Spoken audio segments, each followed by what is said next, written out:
Hello, everybody. It is Saturday night at 9 o'clock Eastern Time. This is Starfleet Tactical. I am Christopher Weuve, and I have with me the long-lost Patrick Doyle, who is not off flying his Skybus this Saturday. And I also have with me Chris Carlson, and we're going to talk about Franz Josef designs. And I've had this one on my list of things to talk about for a while now, and I've always put it off because I wanted to have preferably Pat and Chris available, but I especially wanted to have Pat, since Pat is some grand poobah in the Starfleet Battles universe. What exactly? Explain to me again about why we should care about you, Pat.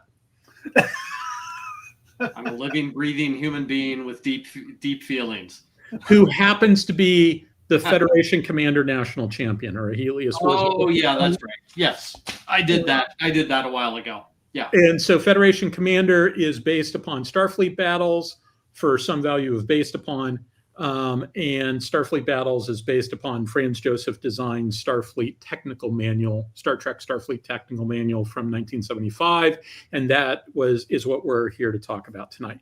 Now, you guys are all lucky, because in an alternate universe where Alec is on the show tonight, Alec and I would have a 90-minute discussion about the Terminus Decree in Warhammer 40K, because that's the conversation that generated right before we went live.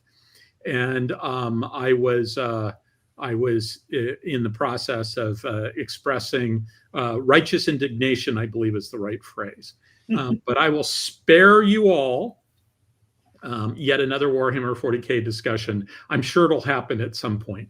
I have a policy of not telling people where I work in my day job, but I have had more conversations about Warhammer 40K at work in the last 2 weeks than I had about what my job was in my previous job over the course of 6 years. So Warhammer 40K is a big topic in the office, huh? There's a lot of 40K players in the office. Your government dollars at work. No, actually, mildly more entertaining for me if we had if some of my coworkers in my office could talk Warhammer 40K. So I know anything about it, but hey. It would be mildly more entertaining. The specific of this is that I am doing a professional wargaming job, and many of the professional wargamers in my office.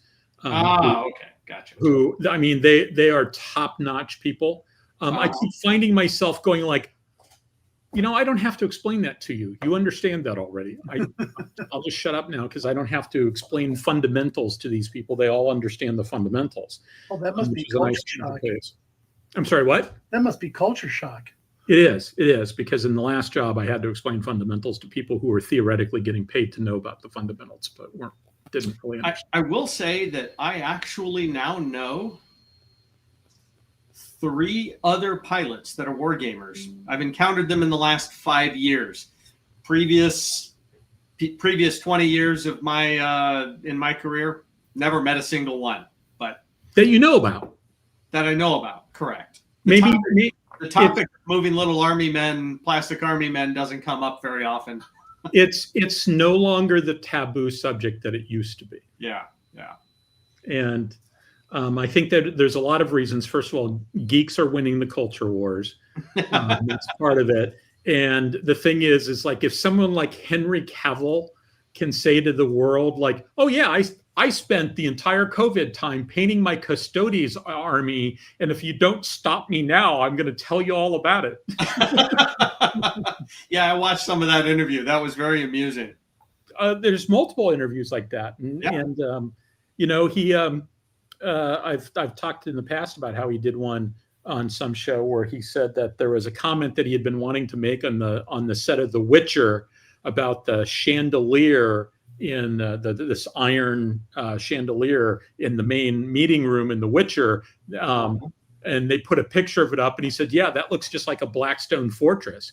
And I looked at it as a 40K person and went, yeah, does. It's exactly what I would imagine a Blackstone fortress would look like. So we won't go into all the details of what a Blackstone fortress is, other than to say that it's a cool element in the setting.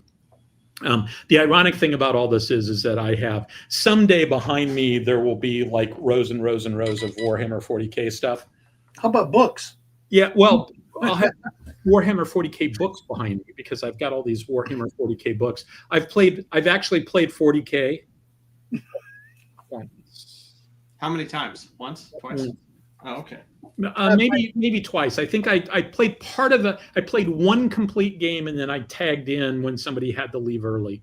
And all of that was back in the early 1990s. Now, rabid Space Hulk player at one point in my life, and I did play Epic Scale some, and I played Space Crusade and Advanced Space Fleet and some of the board games like Battle for Armageddon and stuff like that. So I played other stuff in the milieu, right? But we all talk about 40K and I just wasn't a 40K person. So, okay. So,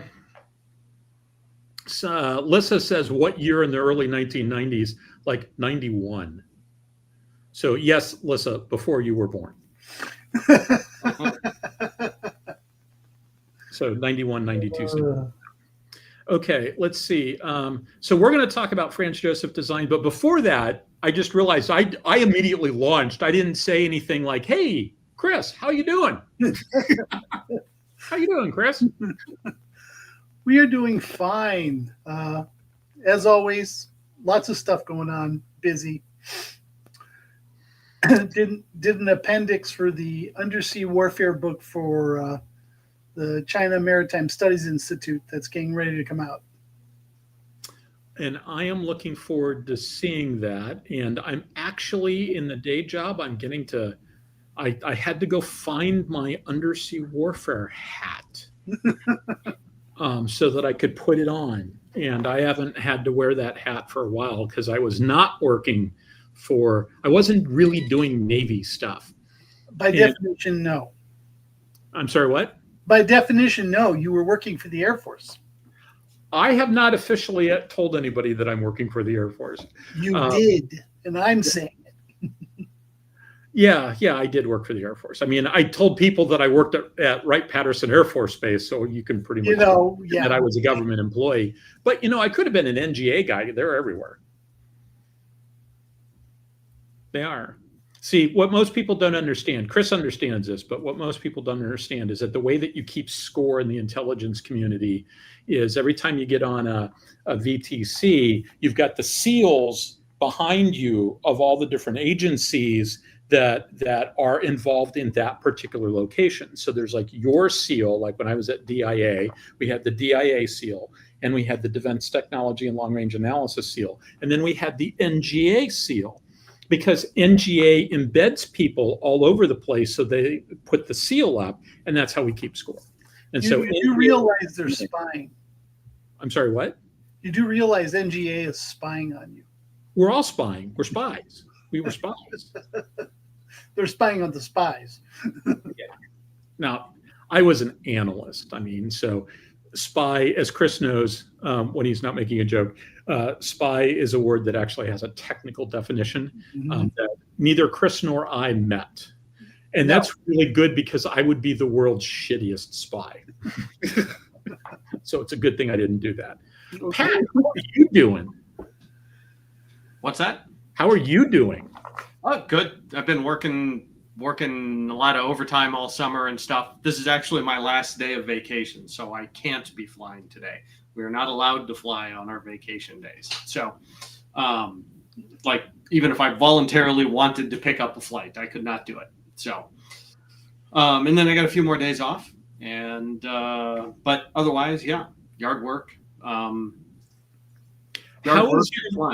How is your lovely bride doing? I'm asking him in particular, Chris, because there's a reason why Pat's available.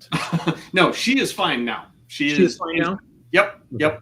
But we both generally wind down around 9 p.m. So, and we had nothing going on tonight. So, so it all worked out.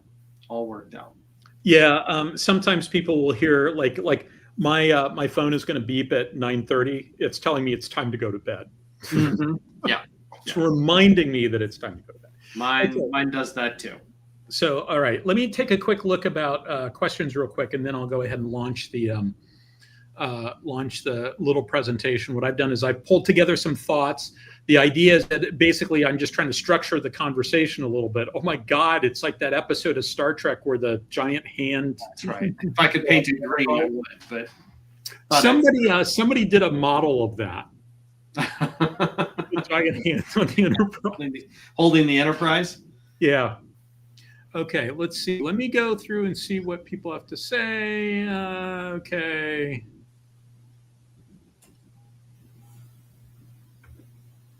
Okay. Where does the USS Ares class fit into Star Trek Starfleet battles? It doesn't, and I'm going to explain why in just a moment. It would probably be considered an old, well, yeah, the physical design is obviously different than anything, but it would fit into the old, like they have old light cruisers, old heavy cruisers, like early years type ship. Yeah, they could restriction, like they couldn't overload their photon torpedoes and a few things. But they would never put in anything they called the USS Ares because it might. Paramount's just looking for an excuse to yank that license. Oh, sure. Yeah, right. Yeah. As I understand it, yeah, Steve Cole makes damn sure that check gets mailed at the right time every month and all the things. So, yeah. So, yeah. And, you know, he actively patrols the internet for people making Starfleet battles, ship forms, you know, in the form of a next generation ship or something like that. So he does not do anything even underhanded to encourage the, you know, porting over next generation into Starfleet battles and stuff like that. So Dustin asks, how popular is Warhammer 40K with military and government agencies? With agencies, not at all. You run in, I mean, in that they don't have any official opinion on stuff like that. You do run into players here and there. My current employer has a lot of people who started off in gaming on the hobby side and then transitioned over to being professional gamers, which is not how one becomes a gamer usually on the government side, but is frequently how one becomes a gamer on the contractor side. Mr. Weuve, sir. Yes. I'm going to correct you. Yes. What about USS Ares, NCC 524, a Saladin class destroyer. But is that in the technical manual or the yes? Oh, well, actually, wait a minute. Starfleet battles and all of that predates Alex's show. So yeah. Okay. I can't remember enough about the Saladin to know whether that's a good question to ask Alec. Did he actually base it off of Starfleet Universe stuff? Off of the tech manual? I can't remember. The only reason because I remember that it was there is because I was involved in the game and I had her. Yeah, and the other thing is that, you know, it's not like Ares is an esoteric name. Oh no. Right. If you ran into the, you know, the USS Larry Bond, for instance, you could would be unique. That would be a little unique, but okay, so I'm scrolling down, seeing if there's anything worth jumping on right here. Okay.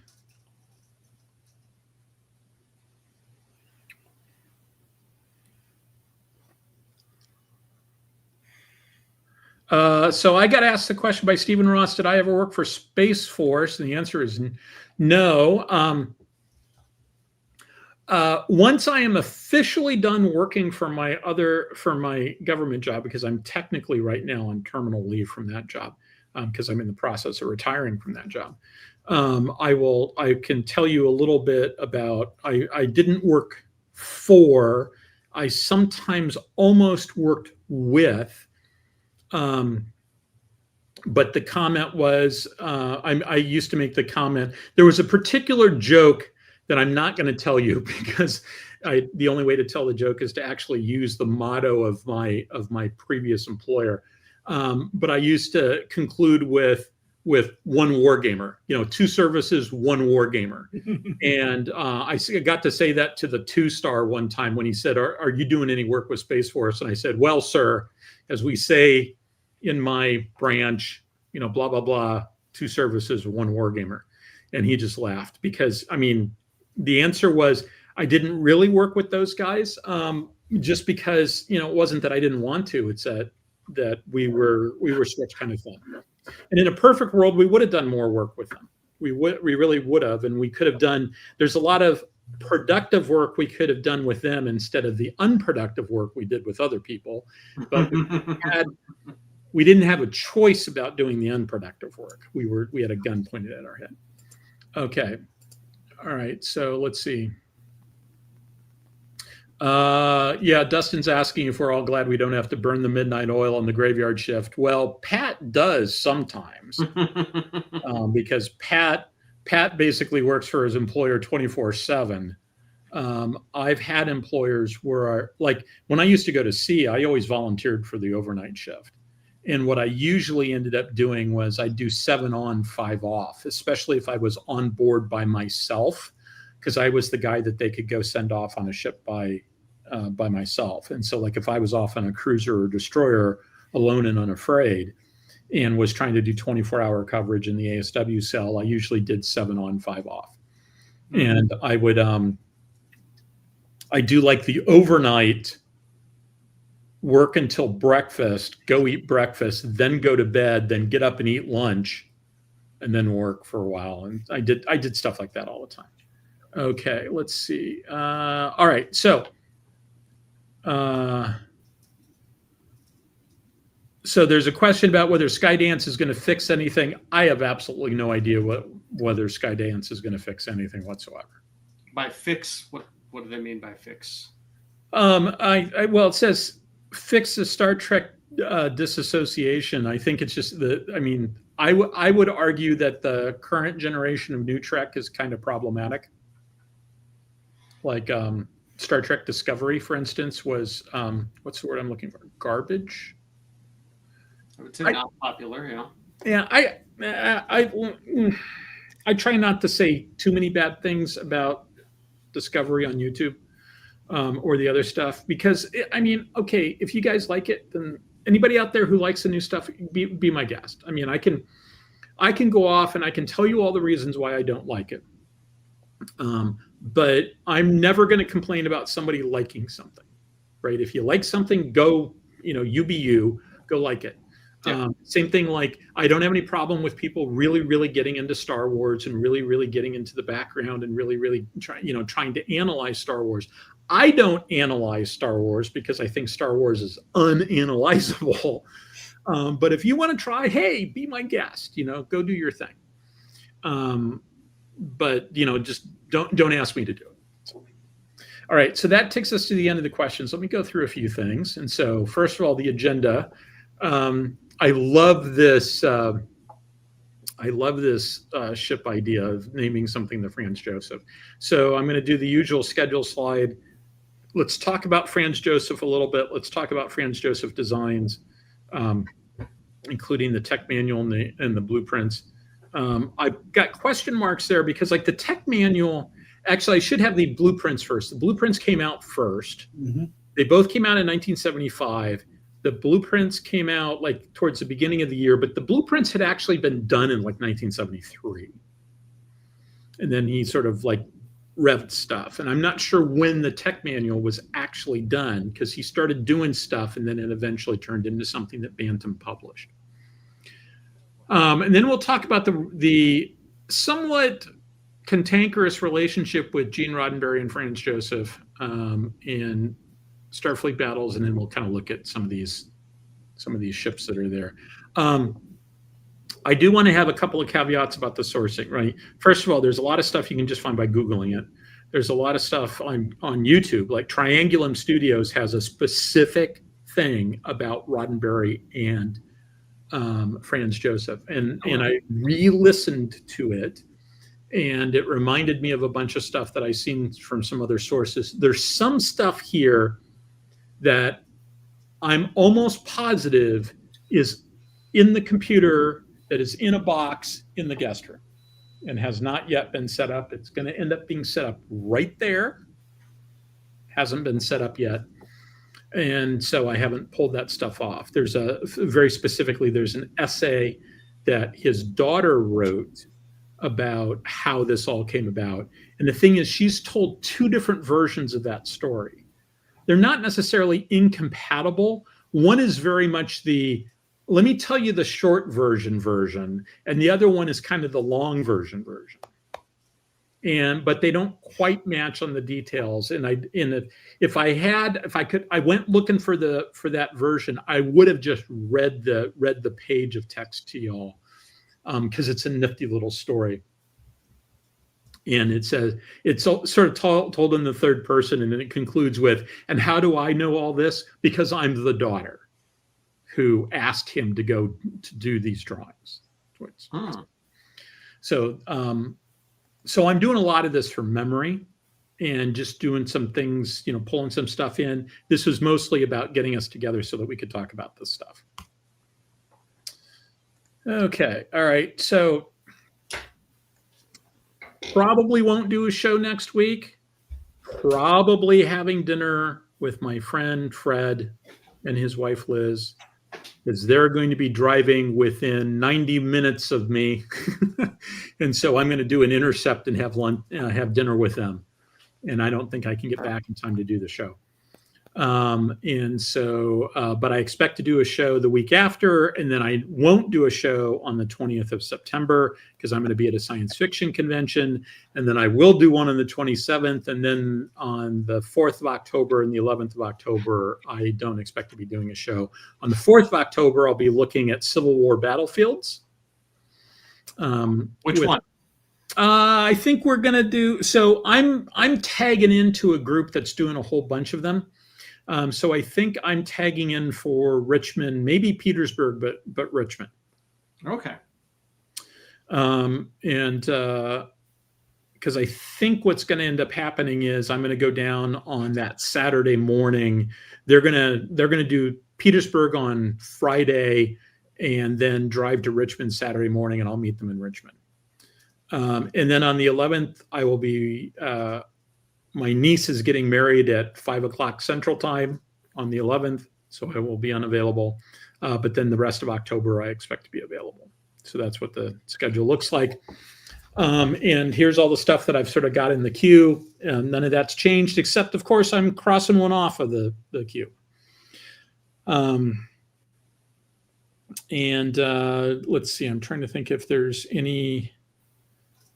Yeah, nothing else has changed. I think for last week I added the Handbook for Space Pioneers by Stephen Wolfe, and I think it's Ralph Wasaki, if I remember the other guy's name correctly, which was a book that came out in like the late 1970s when there was a lot of, basically the Star Trek Tech Manual sort of opened the floodgates. So a lot of stuff that was only really available at science fiction conventions all of a sudden started getting published, and you could like buy it in a bookstore. And that was actually pretty cool. So I pulled a bunch of images off the internet. These are all for educational purposes and stuff like that. So I'm going to critique all of them. We're all going to critique all of them. So boy, are we going to critique them. Okay, so Franz Josef Schnallbelt was born in Chicago. And why do I have his name spelled that way? Because I've seen it both with an F and a PH. I read somewhere that his name was actually Francis, but he thought that Franz Josef sounded more sophisticated, so he went with Franz. I don't know if that's the case or not, because I only saw that in one source, and other sources seemed like his daughter seemed to say that no, his his birth certificate said Franz Josef. That I think she also said that he sometimes spelled it with an F, but it was actually with a PH on the birth certificate. But he was born back in 1914. He was an aerospace design engineer. Now, he did not have an engineering degree. He was a draftsman. Sounds close enough for the early days of aviation. Yes. And he worked at General Dynamics for a long time. He started back when it was, Chris, what did General Dynamics used to be called? I have no idea. Consolidated Vultee. And so he started off back in the day, like in World War II, he had a bad back and he had bad eyesight. And so he did not go overseas. Instead, he ended up working for Consolidated Vultee as a draftsman. And he stayed there for 25 years, was laid off in 1969. In fact, more than 25 years. He had gotten his 25-year pin. Laid off in 1969 because they laid him off so they could hire somebody who was younger with a college degree, which is really kind of. Someone in the HR department said, "Well, you're not qualified for your job anymore. We've rewrote the requirements." Yeah, and you 25 years of experience actually doing the job wasn't sufficient to prove that you could do the job. Yes. I once had a situation. Where I said, "Why?" It was a place that I had worked at before, and I said, "Okay, I don't understand why I didn't even get consideration on this." And they said, "Well, there was a lot of thought that you couldn't do the job." And I said, "I gave you the list of 10 people at your organization, all of whom would have told you that I could do the job. One of those people was 3 doors down from you." Did you talk to any of them? I know that they didn't. Because I had pinged all of my contacts and said, "Did you get a call?" Yeah. And the answer was nope, didn't hear a word. Instead, I was available when my good buddy Chris Carlson called up and said, "How'd you like to come be my replacement at DIA?" And it turns out that the other job would have been pretty good. I would have gotten to go live on an aircraft carrier for 2 years. But the first time I worked at CNA, I got about 90% of what I would have gotten the second time I worked at CNA. And instead, I got to go work at DIA, and DIA was a fantastic job. So it worked out well for me. Cool. So the link to Star Trek kind of started with his daughter, Karen. She tells a story about how they had watched the early episodes of Star Trek and kind of bounced off of it. And she spent the next 6 weeks watching the other new show that had just started, which was a show called Bewitched. And then, which was on against it. And then her father said, let's try Star Trek again, because maybe it's gotten better. And he as an engineer type guy, he really wanted to like Star Trek. And so they went and they watched Star Trek again and watched it a couple of times. And he kind of walked away and said, "Yeah, no, it's still kind of goofy." But apparently she got hooked and she became a rabid Star Trek fan. So rabid that later on, and this is the thing that I said that I went back and tried to find and I couldn't find online, and I think is on the other computer. I know I saved this somewhere. It might be in my email archives. But she apparently talked him into doing blueprints for her fan club. Now, all the other stories say that he just decided to, he had been involuntarily early retired, and he just decided to draw stuff from Star Trek. Whereas this other version of the story, it's very clear, no. She specifically said, "Can you draw a bunch of stuff for my fan club? Because my fan club would love to have this stuff." And so apparently he did. And we'll go on and talk about that a little bit. But there is an article that actually talks about how Franz Josef effectively created the Star Trek blueprint culture. And I think that anybody who's a science fiction fan who comes from the Star Trek world will have the experience of, I wonder if there are blueprints on this such and such. I can't believe that nobody's done blueprints on this, right? Because we've got, as Star Trek fans, we got blueprints coming out of our ears on everything. Whereas, like, every now and then somebody might have done something.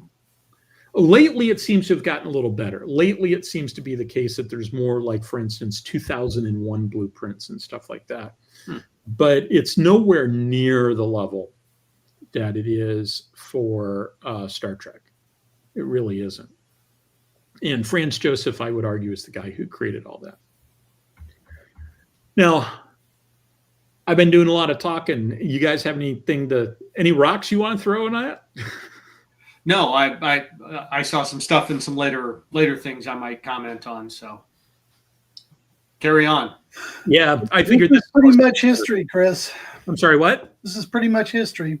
Yeah, it is. It is. Okay. All right. So Franz Josef Designs is the company he put together to do this. Was a one-person company. He sent the cruiser and dreadnought to Roddenberry, who said, "Go ahead. We're going to come back to that." The blueprints came out in like early '75. The tech manual came out towards the end, both through Bantam. Tech manual has been republished a couple of times since then. To the best of my knowledge, the blueprints were only done that one time. Although I think that there are people, I know the tech manual, there's some people that have gone through and redone the tech manual. Really? Yeah, with sort of modern, higher quality, and in some cases in color. I think I remember somebody has redone the blueprints too, and then other people have done their own version of these things. And the blueprints in particular have some issues associated with them, not the least of which is that damn bowling alley. But there's other issues there too. And when Starfleet Battles came out with the battle damage cards, instead of using this really cumbersome chart, bowling alley, I believe, was one of the hits. Yeah, and somebody said that, because I was on my soapbox railing against the bowling alley, and the comment was that the bowling alley actually was referenced in an episode, and I need to go back and double check that because I don't remember that, but it's entirely possible. If I stumble upon that episode, I'll let you know. But it's like an 8-lane bowling alley. I doubt they would have mentioned that kind of detail. Bad use of volume. Yeah, really bad use of volume. But there's been a little bit of a history of bad use of volume in this universe. Well, wait a minute. You're intended to live on that thing for 5 freaking years. So yeah, but even count that shit as life support. I mean, bowling alley might not be the best use of that space for recreational purposes. And stuff. Yes. It doesn't surprise me that they have recreational facilities. The fact that they specifically, like, why not a tennis court? Well, and you guys can comment better on this, but the difference between early 20th century British and German ships is that German ships could have better firepower and stuff because they didn't need the range. And part of the range was crew accommodations and probably a large enough crew to... the crew accommodations on the German high seas fleet were notoriously bad. Yeah.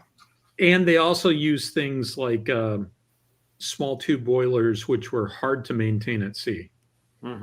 And because they didn't maintain them at sea, they could focus on shorter endurance, but better combat capability. Yeah, the German high seas fleet was like the most misnamed navy of all time. It should have been called the German North Sea Fleet. Yeah, because that's really where it was designed to operate. Okay, so a bunch of people say that it was the Naked Time, that there was a mention of the bowling alley in the Naked Time. Okay, there you go. Roger that. But did they mention 8 lanes? Sorry, we're going down a rabbit hole. Why don't we move on? I will point out, Wright says the hit to the bowling alley could be devastating to crew morale. Yes, exactly. Exactly. You'll make it through the battle, but 2 weeks later, the crew's going to mutiny. But when I thought about including a bunch of snippets from the blueprints about various things, and I figured we'll just end up talking to them rather than specifically looking at individual things in the blueprints. But there's lots of things on the blueprints that just sort of drive me crazy. That's a good warning. Yeah. Like the big one is that there's no structure in that ship. There's just no structure, right? There's no equivalent of what's that box? That's just a big piece of metal that holds the ship together. It's like it's built like a cube farm. Mm-hmm. So, doesn't make any sense to me. All right. So speaking of which, here's the blueprints. Originally published in 1975. Now FASA did actually publish Star Trek blueprints, and they basically just republished these. It was a different color blue in the blueprints, and they left out the blueprint on the engine, because we actually it's got a side view of the engine, and it shows that there's like a passageway. You've got stairs that you can go up through the strut and get to the engine, and you can walk the length of the engine. And that is in in the Bantam or Ballantine, whoever it is. It's Ballantine. It's Ballantine. I think I said Bantam it's Ballantine. Yeah, it's Ballantine. So I stand corrected. It's in the blueprints, but it's not in the FASA blueprints. They left that sheet out, which led to a very interesting conversation with Andy, where I was talking about something. He's going like, "Where are you getting this from? It's in the blueprints." It's like, no, it's not. Yes, it is. And it turns out that the version of the blueprints he had was the FASA version. He didn't actually have those. They are archaic and inaccurate. One of the inaccuracies is no structure, etc. The archaic part is you can no structure. I mean like no framing. No Okay. framing. No, it's got walls and it's got floors, but it doesn't have support pillars. Okay, gotcha. So, so it's archaic in that that the warp engines are self-contained, and the secondary hull is just more general space. It's got things like engineering is at the back of the primary hull, and there's a whole bunch of things there that if it was ever actually the case, it's kind of been retconned. I think most people would say that those things have changed, and we could spend 4 hours talking about all that stuff. We don't need to, because we've already spent 4 hours talking about this stuff on this show. And so anybody who wants to see it can go back and look up all, because there's lots of episodes where I was throwing up various blueprints about where the warp core was and where engineering is and how you'd make it all be consistent with the sets and stuff like that. And so I would encourage people to go look that stuff up if they want to. Well, consistent with your comment about lack of structure, Chris. Yeah. That neck is an absolute abomination. Oh, the neck is an abomination. Those warp nacelle support struts are bad too, especially since based on your 21st century understanding of metallurgy. Yeah, as near as I can tell, those struts they don't penetrate into the ship. If you look at the blueprints, they connect like basically where the hangar bay is, and they just attach to the skin of the ship. The lines link up. That's all you need, right? Yeah, like if you've ever been on have you guys ever been on a B-29? You ever done the B-29? Yeah. Okay, so B-29s are kind of interesting. There's a walk-through B-29 at the National Museum of the U.S. Air Force in Fairborn, Ohio. which was walking distance from my apartment, although it would have been a really, really seriously long walk. But you go up a set of steps and you walk in through the nose, and you can walk the length of the main main cabin and walk out through the bomb bay. Go down another set of steps, and where the wing box is, they had to cut away the wing box because the wing is basically one structure that goes across the aircraft. Now, the B-29s that were modified to drop atomic weapons, they weren't just modified. There's a bunch of external things you can see, like they don't have turrets, for instance. They took all the turrets off. But one of the other things that they're modified is that they had to cut through that wing box because the bomb was so big that it extended. They had to make the bomb bay bigger. And as a result of that, they had to put all sorts of extra bracing in order to carry an atomic weapon. But, as a default rule, you had a wing box there to provide structural stability. The wings don't just end at the skin of the aircraft. Yeah. Actually attached to internal structure. Kind of fall off. Yeah, I get that. Let's move on. There is one World War II bomber that did kind of not have a structure, and that was the British Lancaster, I think. One of the British bombers famously had this like honeycomb skin, and it provided the structural rigidity for the airframe. Theoretically. Okay, so you'll notice that I took that center picture and made it bigger there. And that is because we're going to talk about the shape of the secondary hull. I'm going to point out the shape of the secondary hull. That picture of the Enterprise does not match the blueprints that are in the blueprint pack. Okay. Because the secondary hull in the blueprints is not the same shape as the secondary hull in the model. Yeah, that's correct. Okay, the tech manual. I think you went backwards. Did I go backwards? No. No? Okay. No, I went forward. I just reused illustrations. That's what I did. And I could have made these a little bigger, and I forgot to do that. The technical manual came out in like November of that year. It had a sort of like a hard slipcase cover. It was a soft cover book that slid into this slipcase cover. Chris was showing it to us earlier. For a technical manual, so you can see that it's got there's a plastic over the front, and it's got, I want to say, does it have on the inside, does it have a little thing to slide paper in or not?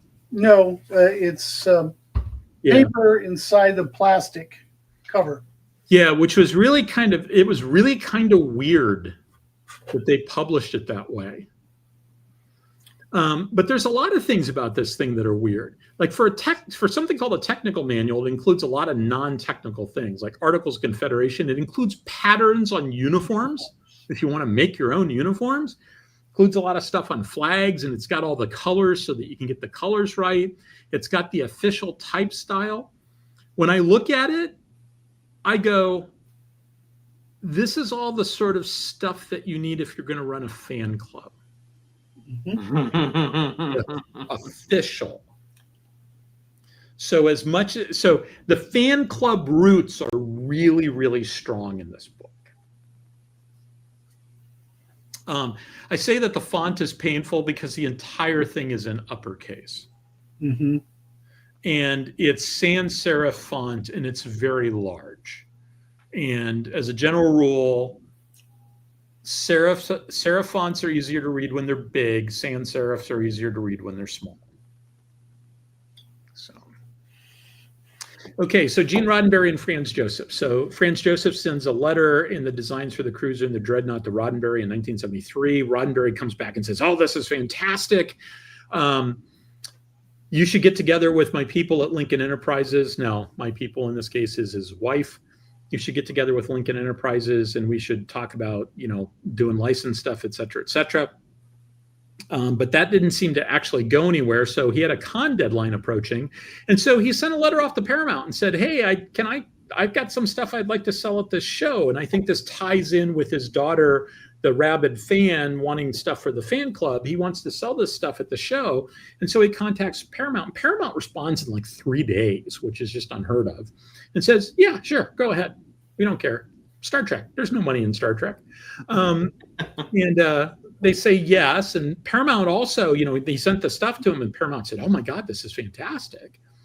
And so he eventually got a regular license, and they put him in contact. I said, Bantam, it's Ballantine. They put him in contact with Ballantine about publishing it. And Roddenberry wasn't happy about any of this. Because Roddenberry wasn't getting a cut. Is that right? Roddenberry wasn't getting a cut. Roddenberry thought that he should get a cut on everything, because Roddenberry's official position was that the only person who ever had any creative ideas for Star Trek was Gene Roddenberry. Right. And so Gene Kuhn could probably make an argument against that, because Gene Kuhn is the guy who invented the United Federation of Planets. Mm-hmm. There's a whole bunch of stuff that was Gene Kuhn. Gene Kuhn was the guy who was coming up with stuff on a daily basis, not Roddenberry. But Roddenberry was very, very proprietary about this stuff, and he occasionally would fight with Paramount over stuff like this. And then after the book got published, maybe it was the blueprints, one of the two, Franz Josef sends him a copy, and Roddenberry doesn't think that Franz Josef spent enough time, genuflecting in front of Gene Roddenberry in the book. And so he's not happy about this. And Roddenberry started bad-mouthing Franz Josef in his work.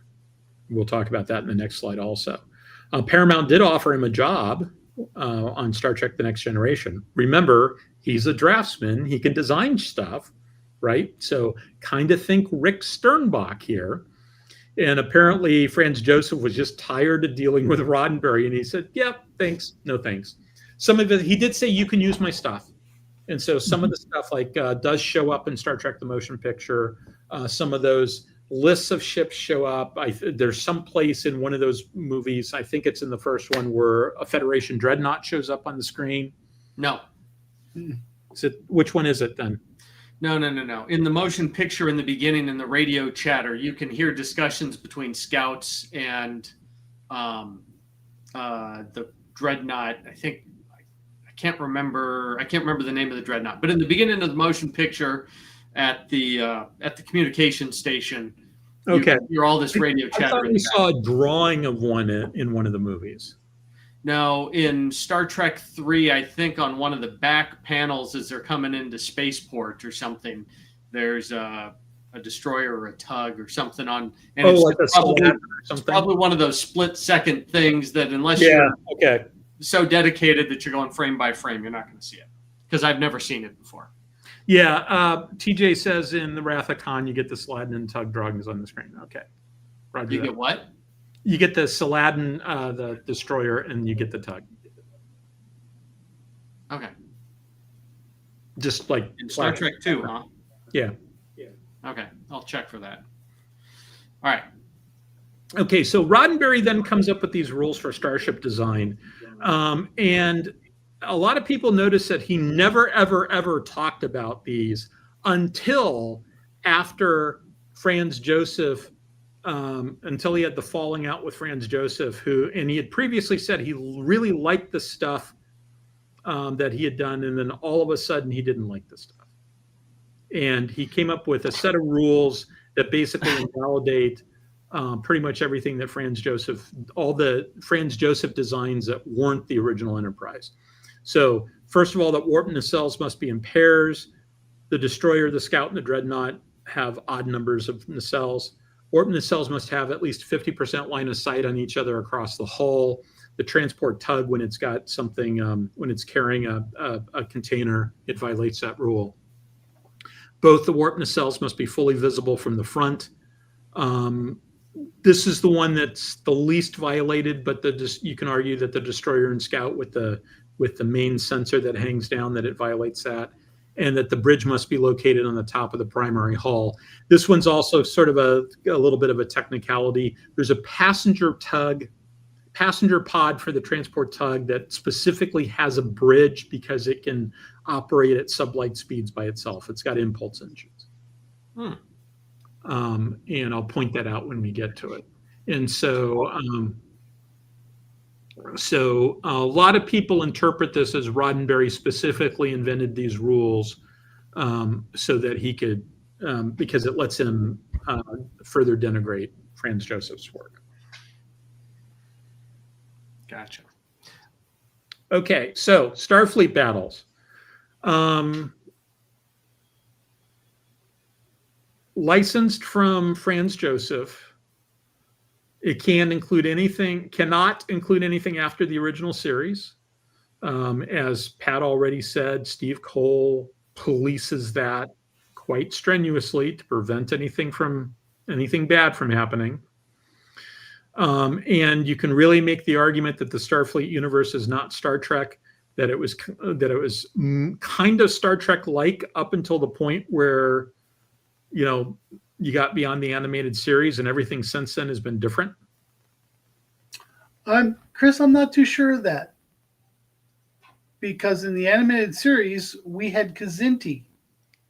Yeah, I said not including anything after the animated series. You said after the original series.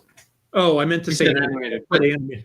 Yeah. But Starfleet battles included, even the Klingons had a different weapon that you only saw in the animated series, and there were rules for that weapon in Starfleet battles. And Klingons don't have forehead ridges.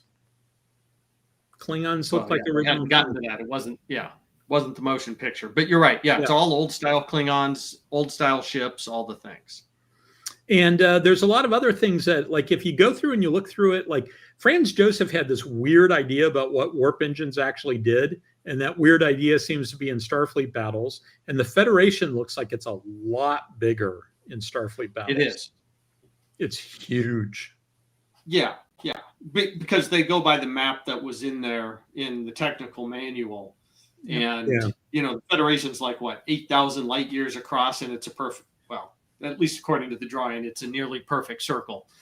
What that means is warp speeds had to be so much faster in that particular version of the universe, and it makes some sense because in Where No Man Has Gone Before, they effectively traveled 20,000 light years in one episode. So, like I said, time, speed, distance has always been a problem. Yes. People rag on the new Star Trek for not understanding time, speed, distance, but I'd even argue that Wrath of Khan poses a lot of problems with that. So, so even in the sacred, go ahead. Even in the sacred texts, there are problems. Yes, and I do recall that at one point, Picard was at the Romulan neutral zone and decided he should be part of the battle against the Borg. So an hour later, he's at Earth. Yeah, and but they're the sovereign. But actually, if you look at at least the maps they have published, it's only a few light years. And again, I don't know what warp 9.8 or 975 is, but Voyager could do 975. So I believe a sovereign could probably do that at least. So I'm sure it was pretty fast. But the other one is that some people hold to, engines move at the speed of plot. That's correct. But the retcon for that is that perhaps there are currents, in space that in some space, that's where you get your space lanes. Some spots in subspace move a little fast, let you move a little faster. But, that's a separate discussion. Okay, let's move on. Yeah, and Dustin asked, where does Starfleet Command fit in the world of Star Trek and Starfleet battles? I mean, there is a Starfleet Command in Starfleet battles, right? I believe so. I mean, they call it Starfleet, so presumably there is a command. Yeah. If they're talking about a star base or a location, those are on the Federation and Empire map and stuff like that. So those are there. I do want to play Federation and Empire at some point. I've owned several copies of that game since the very first one came out. I even have a copy of Federation Space. Oh God. Oh, that doesn't technically exist. Some people would say you're lying, in the same way that the Thanksgiving special from Star Wars doesn't exist. And, you know, isn't it a shame they never made a sequel to Highlander? You're right. You're right. It's always good to ignore some things. Okay. Oh, Dustin asks if, or TJ says that Dustin might be talking about the game series Starfleet Command. And wasn't that the one that was a Starfleet Battles inspired game? Yeah. Yeah. Yep. Okay. Indeed. Starfleet Command was essentially Starfleet Battles on computer. The only difference is they used the motion picture era images for the ships. Yep. As opposed to, the old series. So. Okay. Actually, now Dustin says there's a cell phone game, which I guess I'm vaguely aware that there's a cell phone game for Starfleet. Oh, yes. There is a cell phone game called Starfleet. Unrelated to the Franz Josef stuff. Yes. Yes. Very. Okay. All right. So moving on. Let's talk about starships. And so I'm including Starfleet headquarters as a starship here. And I'll note, this is, in the Starfleet universe and in Franz Josef design, Starfleet is 2 words. Yes. In a lot of other places, like Starfleet International, Starfleet is 1 word. I'm very much into the Starfleet as 1 word, just like wargame is 1 word, the way God intended, the way God and Peter Perla intended. But let's look at these. All of these ships' designs are, there's no reference to a navigational deflector. That dish in front is the main sensor. And none of them have a warp core. And I talked about all this in previous episodes of Starfleet Tactical. And if you sort of look at those single engine designs and you sort of think that in this world you have to have a warp reactor, a warp core that's outside of the engine, you look at those designs and you go, where the hell is the warp core in this? Is it in the neck? Yeah. It almost have to be, right? Now, the Dreadnought design has 2 navigational deflectors. One pointing backwards. No. They're on either side of the dish forward. Are they listed as navigational deflectors? Yes, they are. Oh, wow. Okay, well, we're going to take a look at that in just a second. Okay, so here's Starfleet headquarters. On the right top, you've got a plan view. You're looking down on it. So basically what you've got is a big lozenge-shaped thing with an outer ring that intersects several, in this case, 6 spheres that are connected to the main structure. And each one of those spheres is a dock that can hold ships, as you see on the left. And so they come in from if you look in the lower right, the side view, the ships come in from the top or the bottom, and they presumably they slide in with this thing. And this is in the days before space dock was created for canon. This is what you had as the place where you would dock starships. So that's kind of, and I'll say in the 2009 J.J. Abrams movie, it looked pretty similar to this. Obviously, they updated the design and made it a little sleeker and stuff, but it was pretty similar to this. In the first one? No, yeah, in the 2009, you can see the space dock and all that kind of stuff. Yeah, I don't know that they followed the little bubble, thing with 3 ships like that, because you can see the ships outside at their docks. But it, in appearance to the Starbase thing there, it looked a lot like that. And I will say that in Starfleet Battles, that is the Starfleet Battles Starbase. Mm-hmm. Okay, it's been a long time since I've seen the J.J. Abrams one. And I think I only saw it once. I did recover. I did recover. I only had to take like 2 days of sick leave to recover from watching that movie. So. What? No psychological treatment? They just decided it wasn't worth the effort. Now, that having been said, I will repeat what I've said in the past, which is that I think that the single best line that ever came out of the franchise is in that first movie, and the single most important question about Star Trek is in the second of the JJ movies. And the best line is, your father was a starship captain for 12 minutes and saved 800 people. I challenge you to do better. Yeah. The first 20 minutes of that movie were actually some of the best Star Trek, were great. It could have been a 20-minute fan film. Yes, if only they had stopped. Great. And the most important question is what is Starfleet? The second movie was about the question, what is Starfleet? Yeah. Yes. And I will say that Strange New Worlds just did an episode called What is Starfleet? And I didn't see it. I was told it was terrible. I was told that it was all about, like, are we colonizers? It was all. Yeah, the reporter used some of the language of the whole, you got the impression that they were taught by the people of the worldview that everybody's an oppressor or an oppressee. So yeah, there was that, but it was coming from a reporter, which. Well, that's good, but I mean, I know it could spawn a whole separate discussion. So and there's a very interesting thing in the novelization of Star Trek: The Motion Picture. The novelization of Star Trek: The Motion Picture has a foreword by James T. Kirk, and in that foreword, he talks about how backwards Starfleet is.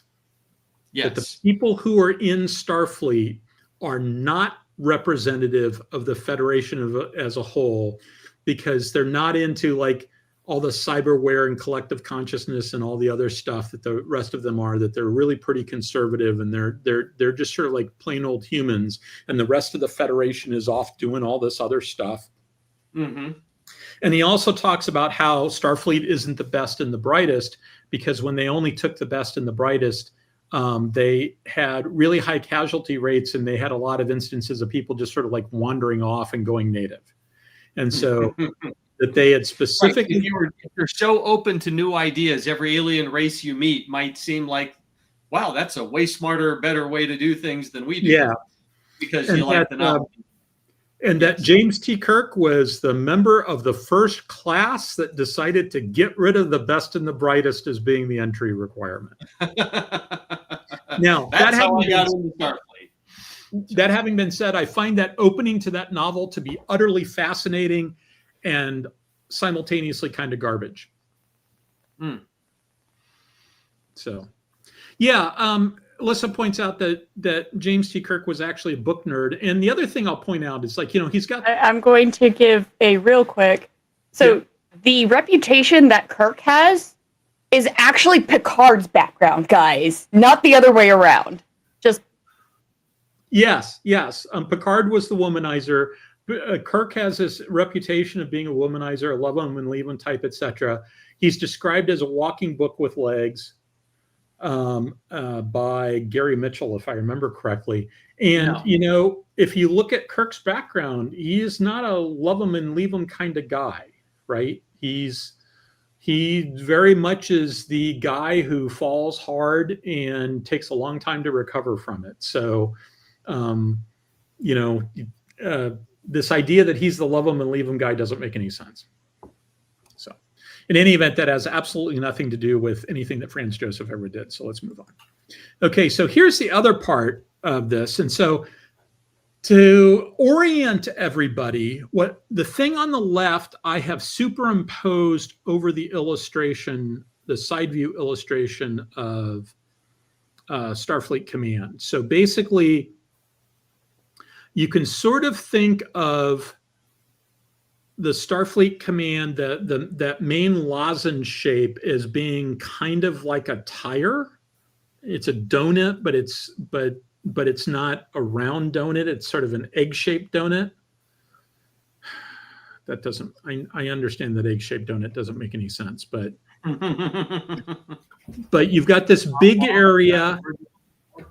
You've got this big area and it sort of goes around, and you can see on the right-hand side, the lower right, you can see that it's in segments. So there's 6 segments, each one of which, you know, has sort of a level ground area, and then it does a 60-degree turn when it gets to the wall for the next segment. And I'm looking at this going like, is this supposed to be centrifugal gravity generation? Because if it's not, if you're using artificial gravity, why on earth would you design it this way? Well, you're not on Earth. And if it is centrifugal gravity, like, aren't you going to have some gravitational distortions, some acceleration distortions based upon the fact that it's not a curved surface, it's a series of flat surfaces? I don't know. It's kind of crazy, isn't it? Centrifugal gravity would play hell with the ships in dock and stuff Yeah, like that. just that whole concept, you'd have those flying around. Yeah, Just be like, bouncing around in there. Well, you know, so my first thought was like, I wouldn't want to dock with that. My second thought was, in a world with tractor beams, things get a lot easier. In a world with tractor beams and acceleration compensators, you know, inertial compensators and all the subspace, you know, subspace, blah, blah, blah, subspace, blah, blah. When you've got all that stuff going for you, maybe that's not as big a deal as I thought. But why would, if you're going to spin it, it doesn't make sense to me. And if you're not going to spin it, it doesn't make sense to me.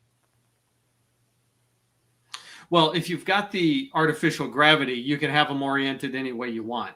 Yeah, but why would you want to choose this? That's my point. Why would you choose this? Well, maybe us monkeys aren't smart enough for the 23rd century engineers. Yeah, that's a good point. It's a waste of space, Pat. Yeah. Well, Probably. I don't mind the big open area because they're trying to make it habitable, and they're kind of like They're trying to make sky, Chris. It's unusable.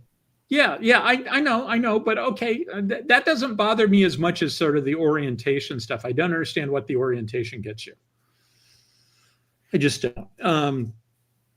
But you know my theory about Vulcans and logic, about how Vulcan logic isn't about actually being logical. It's about being unemotional. And the entire rest of the Federation is just doing the wink, wink, nudge, nudge and humoring them. So some Vulcan came up with this and they went like, all right, let's humor the Vulcan. Any other thoughts on this? No. Move on. Okay. Okay, so here we have the typical heavy cruiser, done this to death, included an illustration from another source to sort of, I put an oval. I meant to actually put an oval around both sides. I think there's an oval hiding behind this image. I think I got the, when I moved, I think I moved the image around and accidentally brought it to the front. In any event, if you look at the bottom of the secondary hull, this nice sort of curve that you see in the blueprints and the drawings from the making of Star Trek, etc., does not exist on the model. Oh my God, would that be hard to actually do if you were in a machine shop? And so they did not do that. It's all a turn-of-body revolution lathe piece of wood sort of deal, and it's got straight sides, and that's what it really looks like. But this is an illustration that could have come straight out of the making of Star Trek. In fact, it might very well be the case that he actually just copied it.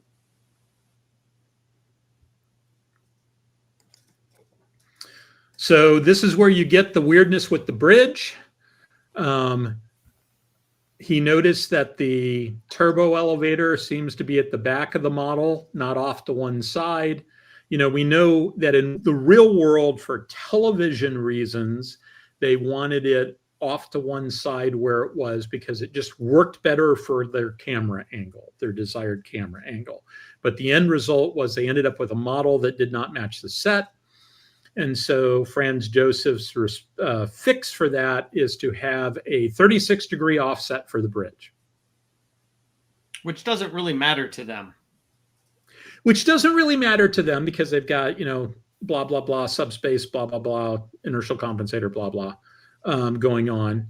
And the other thing is I can actually tell a story as to how this makes sense. And the answer is there was a design change late in the process, or this isn't the original bridge. That they came up with a new bridge module and they popped the old bridge module out and they put the new bridge module on.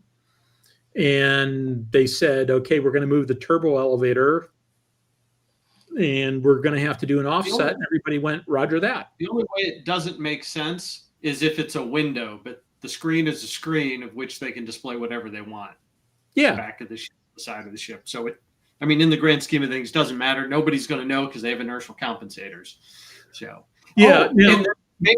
However, maybe with inertial compensators, that offset explains getting thrown across the bridge, and that was an unintended consequence. It does not explain the lack of seatbelts or why the chairs aren't bolted to the floor. Exactly. Because engineers thought we have inertial compensators, you won't need it. The actual reason why is literally that they wanted they wanted chairs to be knocked over because that's dramatic. Yes. Now it's interesting, when I visited the set for the USS Ares, I made the comment to Alec about how the bridge was smaller than the bridge of the Enterprise, and he says, "No, it's not." I said, "What?" And he said, "It's exactly the same size." Ah. It is exactly the same size. It is exactly, and it's got the it's a split level bridge just like the Enterprise is, and the split is exactly the same too. The upper part and the lower part are exactly the same size. On the Ares, it seems smaller because on the Ares, the chairs are bolted to the ground. They're bolted to the deck, and as a result of that, they don't slide underneath the consoles. And so they stick out a little bit more. And as a result, when you're walking around, there isn't as much space to walk around. But if you kind of look at it and you sort of imagine what that would be like, that's not a very big space at all. That's a kind of an intimate space. Yep. So, okay. So Scout and the Destroyer, they're almost exactly the same. The only real difference is 500 tons of mass, 5 crewmen, and that the destroyer has 2 more phasers, which I've circled where they are on the top of the hull, and they've also got photon torpedoes. And it doesn't tell you what the Scout, the Scout doesn't have those things. Presumably it has something else instead. It does not tell you what that something else is. I don't know what it is. Chris, do you want to take this one or should I? Go for it. In the game, it has a better sensor capability. So you're trading armament for sensors and analytical processing power. Okay, that would totally make sense. You know what would really make sense? A destroyer scout. Have what? A destroyer scout. Well, the problem is, again, just like in the time frame that Franz Josef was working, there's a trade-off in a design in your payload. Sensors and weapons, you can't have everything. So choose. Where would you put it? So a lot of that space that you see on a destroyer, particularly for the photon torpedo tube storage, I could easily see a lot more computer capacity. But what I would have liked to have seen is an indicator of different sensors. Yeah, that's the thing that sort of gets me. I mean, it totally and completely makes sense that it has more sensors. I would assume it has more sensors, and I assume that those 5 extra crewmen are specifically there because they're you need extra guys to man the extra sensors. But you don't have to have as many weapon crews, so the crew will be different for various reasons. Yeah, you don't have as many weapons guys. You don't have like as many weapon techs, etc. But none of that's covered. He doesn't explain any of that in the book. It would be nice. But I mean, remember, Franz Josef stuff is the first draft, right? Yeah. I totally and completely understand. It would have been nice if he would have included it. So. But that's my point. First draft. He wouldn't have included it because it was other people that bolted stuff on, took these ideas and bolted onto them later. Well, but he differentiated between the two. He had an idea in his head that they were different. Yes, but the functionality really didn't show up till Starfleet battles. Yeah, but he never. And so I know why. I know what a destroyer has that a scout doesn't have. But if all I do is look at the Franz Josef stuff, I say, okay, I'm going to buy destroyers. Yeah, your actual answer is earlier in the presentation where you said he's a draftsman. Yes. Not a military strategist. Yes. Not a Starfleet battles player. Never saw FASA. Just doing something to appease his daughter. So he did a pretty good job for a dad project. Yeah. I mean, I can be critical of the Franz Josef designs, and I can be critical of the blueprints, and there was a time period where the Star Trek blueprints were my most prized possession. Mm-hmm. And that time period extended to surprisingly. I can't use the claim as a child they were my most prized possession. Well, Chris, it just means you didn't grow up. That's all.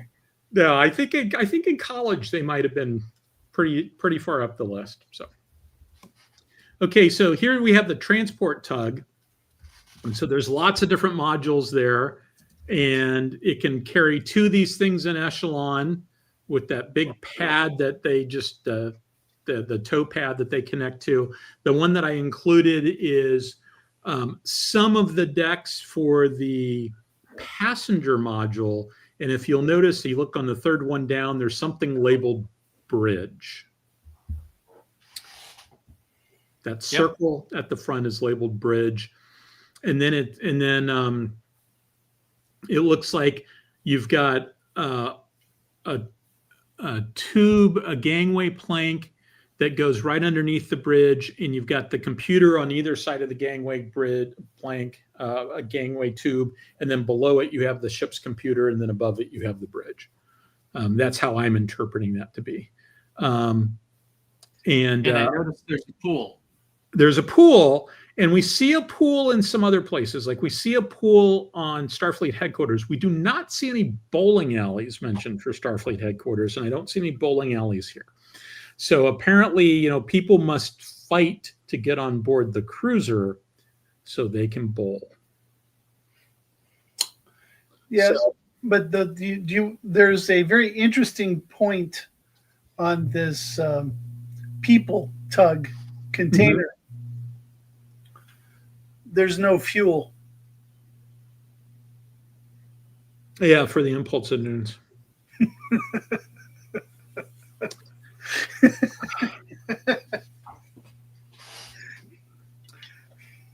Do we see anything that looks like a water tank or anything? We have environmental. It substitutes as fuel. And we have something labeled software manufacturing that's huge. So, yeah, there's lots of weirdness here. There's lots of weirdness here.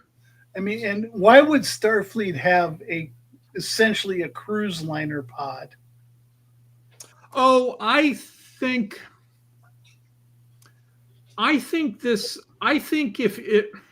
if you think that Starfleet creates colonies, that Starfleet is also Federation Colony Command, I think this ends up being a colony transport, although you would expect that a colony transport would have a lot more cargo capability.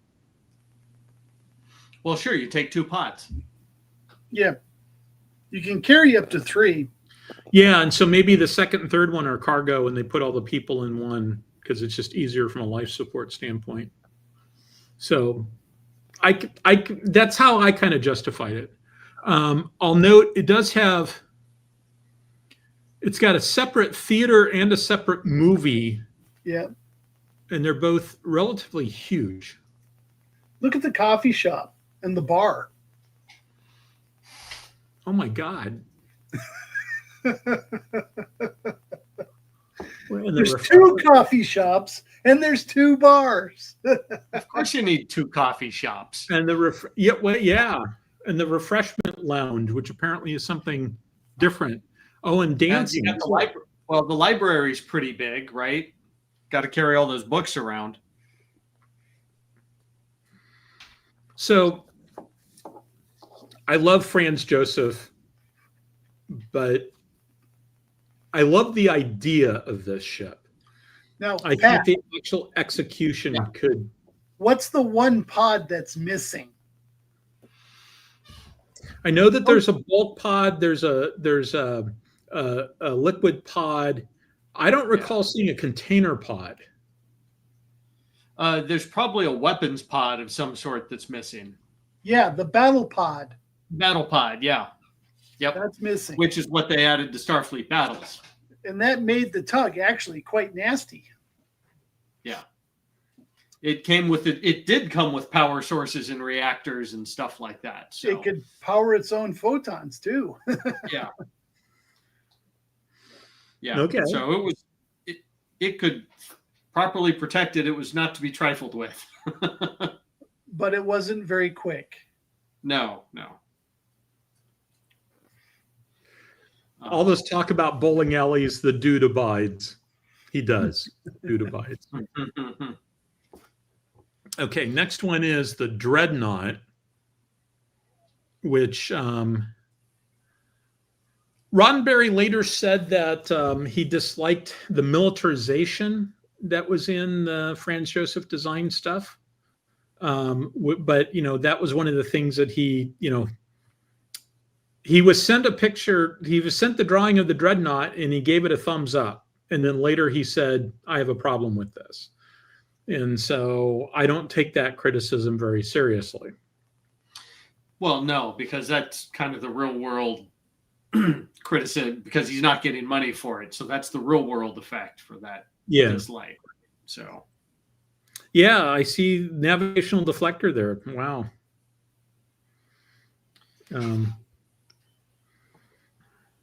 So that's kind of cool. Okay, yeah. And navigational deflector never shows up on a heavy cruiser on this, right? Nope. It says main sensor.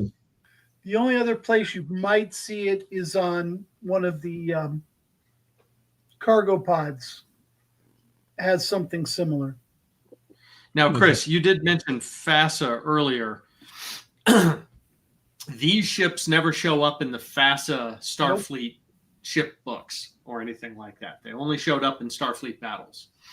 They abided by the whole 2-engine thing. There were a couple 1-engine ships now that I think about it. But there was no Saladin, there was no Dreadnought. So yeah. So, and I think that's the last slide. That is the last slide. So I tell you what, let me close out of that and go back and take a look through the, okay, so. And between the destroyer and the scout, basically, the destroyer had 4 photon. It had a heavy cruiser armament, basically, with 1 nacelle. So at least in Starfleet Battles, your big problem was trying to power up all your photon. You didn't really truly have the firepower. You had all the same weapon mounts, but you didn't have enough power to take full advantage of those weapons. But then the scout replaces the photon torpedoes and most of the phasers for scout sensors. Basically, it gives you an electronic warfare advantage for your fleet. They're kind of like ELINT ships or whatever. But the other reason they don't have a bunch of weaponry on them, part of it is that in Starfleet Battles, when you fired a weapon, it blinded your special super duper sensor because they're very sensitive long range sensors or something. So I am. Oh, hey, Pat. yeah. FASA actually had 3 nacelle dreadnought designs. Did they really? Yep, the Federation 2 class. I can't remember its exact name, but it looks like the Franz Josef, just with the Star Trek movie nacelles, and then they came up with something that looks like a Miranda that has a single nacelle on it. Yeah. No, it's got 3 nacelles, but it's got the roll bar with the mega lasers, and I think it's got a roll bar up top and bottom. I mean, it's a really weird design. FASA did that, or was it like Jack Kills or one of the other books? I thought it was FASA. Okay. I mean, I have the little Federation FASA ship Starfleet book, and those are not in that book. But yeah, they may have come out with something at a separate time that was like that. Yeah, there was some interesting stuff that was coming out of fandom at the time, some of which ended up in FASA, if I remember correctly. Yeah. Like, for instance, the Starfleet design people had one. There was 2 different competing dreadnought designs, one of which was based off the heavy cruiser hull, one of which was based off of their alternate cruiser hull, which had the struts connect at the bottom of the secondary hull. Yeah. And the idea behind that was that you could, if you needed to jettison the cells, they jettisoned as a unit, and it just disconnected from the bottom of the hull. And like, why would you do that? But I guess maybe yes. For reasons. I'm looking through the Starfleet Dynamics book. The second edition of that, because the first edition was gold, not green. Yep, there it is. Yeah, that thing. Yeah, That's the one I was talking about. Very Starfleet Federation name. Gene Roddenberry would have hated it. It was called the Conquest class. Yes. May send the wrong signal, but let's see. But yeah, and there are some single. Oh yeah, and there's your Miranda class with 3 nacelles there, and that's the Rickover class fast frigate. It's 12. 6 banks of phasers, 2 mega phasers, 4 photon tubes. And a bunch of troops, right? Because if I remember correctly, in the FASA universe, frigates had a troop complement. I am not sure, but this is not FASA. Oh, that's true. That's not FASA. So yeah. Yeah, the FASA people were clearly using something that was closer to the pre-1975 U.S. Navy typology. Yeah, where a frigate is big, not to be trifled with. Yeah, this is conceived as a frigate version of a dreadnought. This design features 3rd undersling nacelle, better speeds, without sacrificing hangar facilities, at the cost of range, decreased efficiency. Yeah. So, anyways, so yeah, that's I believe that's where they came from. Okay, I am scrolling through here. There's a robust conversation that took place that I don't see a need for some of it to jump in. Stephen Ross, if we saw the cutaway done by Gold Key Comics in the story When Planets Collide, is that the one where the cutaway shows a ship that's big enough to hold about 4 people? Because there was a cutaway that was just ridiculously small. Like the secondary hull only had like 3 levels.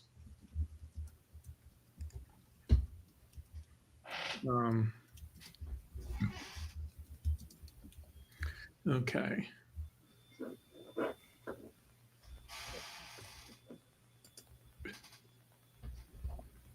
Dustin said there's a brewery for the engineering section. Where's that?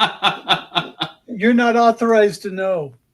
Now, it's funny that he mentioned that, because the one time I went aft on an LA, the person who was taking me on the tour, which I will note for the record, you need a special clearance to go aft, as Chris knows.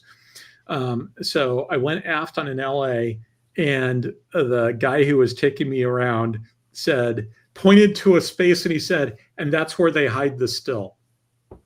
And I said, "What do you mean that's where they hide the still?" And he just said, "Sometimes people decide they're going to make a still, and there's a lot of pipes back there, and there's a lot of excess heat, and it's a good place to hide a still." And so one of the things the officers have to do is always, you have to kind of go like, "Hey, wait a minute, what's that pipe do?" Chris, would you know anything about stuff like that? No, because I spent most of my little time forward, but I could tell you where the best stereo system was on a 616 boomer. Where was it? Missile control. Oh, yeah, that makes sense. MCC. So you were a coner. Yeah, well, I was both. That was the bad part. So, but I only got to go aft once. I'd been forward on 688s. I literally lost track of how many times I've been forward. And I think the only reason why you got to go aft is they were shut down, cooled down, and depressurized. Well, I mean, it was at Groton. Yeah, well, you're not a radiation certified worker, so you wouldn't go aft if it was critical. I was actually there. I was there working. Did you have a dosimeter? I can't remember if I did or not. Little black thing that fits You were on the ship working, Yeah, not working. I remember if they the had app. one or not. If you didn't have one, she wasn't critical. Yeah, I don't think she was critical. But I mean, my point is that I can't remember when. Explain critical, because that sounds dangerous to the layman. It just means you're at a point where the reactor's reaction is self-sustaining. Yeah, the reactor is reacting. Yes. Well, it's doing reacting, everything is normal. before it goes critical, but you're pulling rods. Yeah. When you go critical, it means that the fission process is self-sustaining. Yeah. So, But it's not a bad thing. And the reason why this was basically not a bad thing. I was there to get an engineering overview of that stuff because I had to pay attention to that. A lot of it was just so that if I encountered it in reading intel reports, I'd have an understanding of what was going on aft. So, but it's always entertaining to go on submarines. So I got to do the front end of a Virginia class and the back end of an LA, and I skipped. This will tell you how bad my knees were at the time. I skipped the opportunity to do a 212. Yeah, your knees are bad. So I sat pier side while the other two people did the 212. I would have loved to have seen that. Yeah, they described it as being like this one was a Spanish submarine, but it was made by the Germans, and it was described as, like if an LA looks like a Buick on the inside, the 212 looked like a Porsche. Oh, okay. But my knees were. I did not have a third submarine tour that day in me. Are you sure it was Spanish? Because I don't think Spain has the 212. It's Italy and Germany. Spain has the. Do they have a 214? They had a two. I think they had a. I think they had a 209, maybe. I know they had the S80.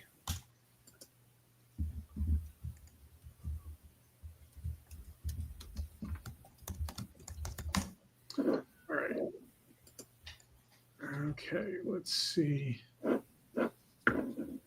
Maybe it was Portuguese. Then that was a 209 PN.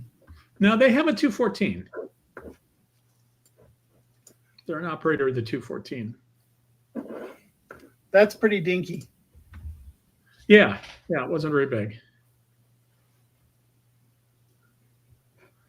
Okay, let's take a look at this and see. No, it wasn't the 214 because I remember it had a hatch at the very front of the sail. Okay, that was probably a 209 PN.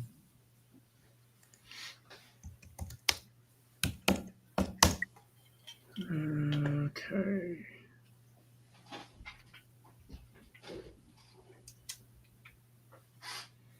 Oh, come on, guys. Show me the front of the damn boat.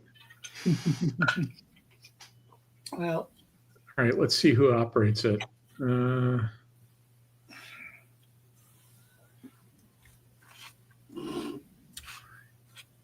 anyway. All right. Well, You can run it to ground later. I'll run it to ground later. Okay, all right. So let me continue going through here. There's discussion about the coffin shop and bowling alleys. Colonial Movers Pod. I like that idea, right? I like that a lot. perfect. I like that. The Ascension. Their motto is Yes, go anywhere. There's a discussion of the Ascension class, which is one of those Starfleet dynamic ships. Yep.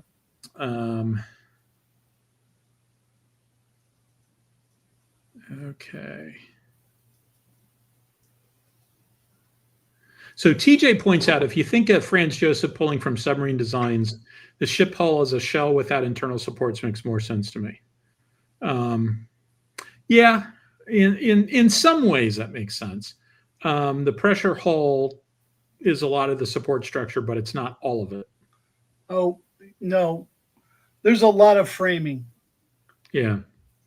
Particularly on a single hulled submarine. All of it's inside, and you're sucking up a lot of volume just because of the frames.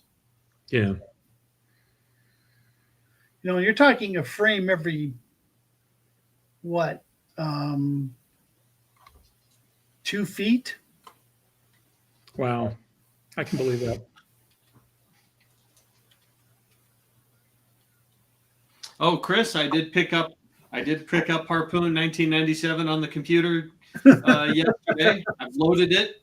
I've uploaded it and everything. I'm sure it will at least work on my little laptop. It's Steam, so you shouldn't have to worry about interface issues. Nope.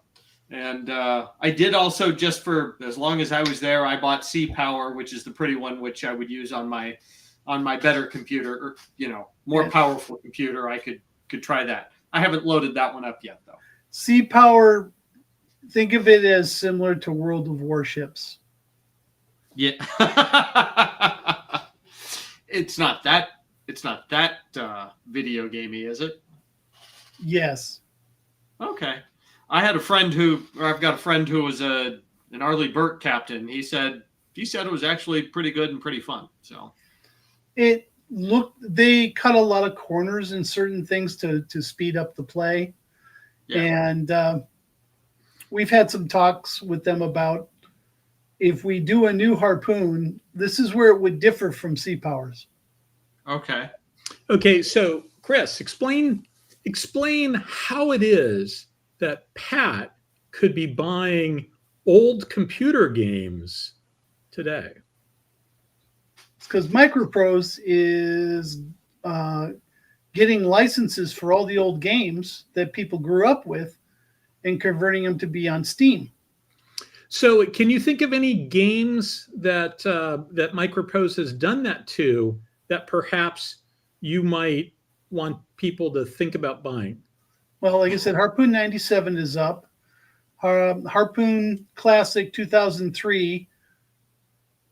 I think we're talking another couple of months on that one. Okay. We are talking about Red Storm Rising, which was the original submarine game out of Larry and Tom Clancy's novel. And we are talking about the latest version of Harpoon 3. And so all of that stuff is done through Steam, which in effect functions as the emulator that lets you run it on whatever the modern hardware is. So, Wait a minute, the idea is, so with the somebody current asked about Harpoon, there emulators. would be a computer game for it. There is a computer game for it, or there will be. Will They're be. gonna develop- They're on Will the be. list. I know they've got the code for Harpoon 2003, which is gold. They've got that. We are working to try and get a hand on the last version of Harpoon 3 and get that sent over to Macroprose, which is now based in Australia. Ah, okay. Huh. Cool. Did they get Well, that'll be by an Australian company, or did somebody just move? I think Macroprose got bought. Okay. All right.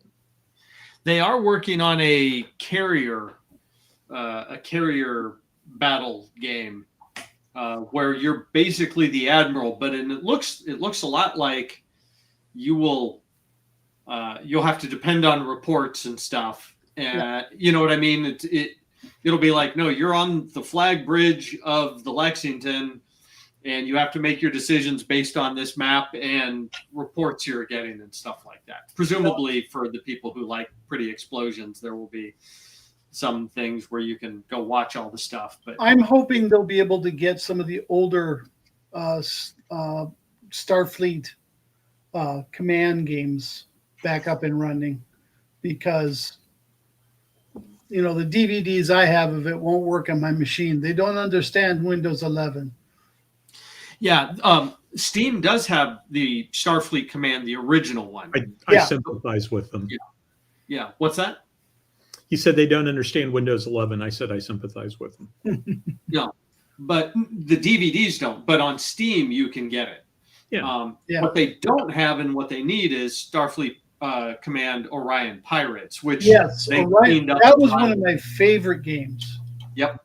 Now, if you want, I can help you, because I do have an older computer that I keep for the sole purpose of, if I feel like running that, I can. So do I. And my friend Brandon, Chandler's brother, even was able to hook them up. So we were playing against each other on some older computers at his place. So that was fun. Yeah. So, all right. Yeah, well, we're almost at 2 hours, Chris. This is a record. This is enough. Oh, this is not a record. Let us not set a record tonight. For me. Go. Lissa's got a big grin on her face now that we're talking about not setting a record. So, let's see. I can't think of anything else. So, Pat, any final thoughts? No. Nope. Nothing I can think of. I think I said everything. Okay, Chris, any final thoughts? Good night. All right, good night. And good luck. Please give my best to your lovely brides and thank them for letting you guys come out and play. I appreciate that. And I'd like to thank, as always, everybody who decided that the best thing that they could do with their time was to spend Saturday night listening to us talk about this stuff. I question your life choices, but I'm in favor of them. Wow. Thank you very much, everybody. Judgmental and enabler all in one sentence. Yeah. I mean, it's just like, okay, so this is great. Keep it up. But once again, thank you very much. I am honored by the fact that you guys are willing to spend your Saturday night listening to us talk about stuff like this. I do not know what the next show is, but I believe the schedule said it's not going to be next week. Because next week my expectation is next week that Fred and Liz and I are having dinner on Saturday night. I should find out tomorrow probably whether we are going to have dinner next week. So with that in mind, thank you very much, everybody, and we'll see you next time.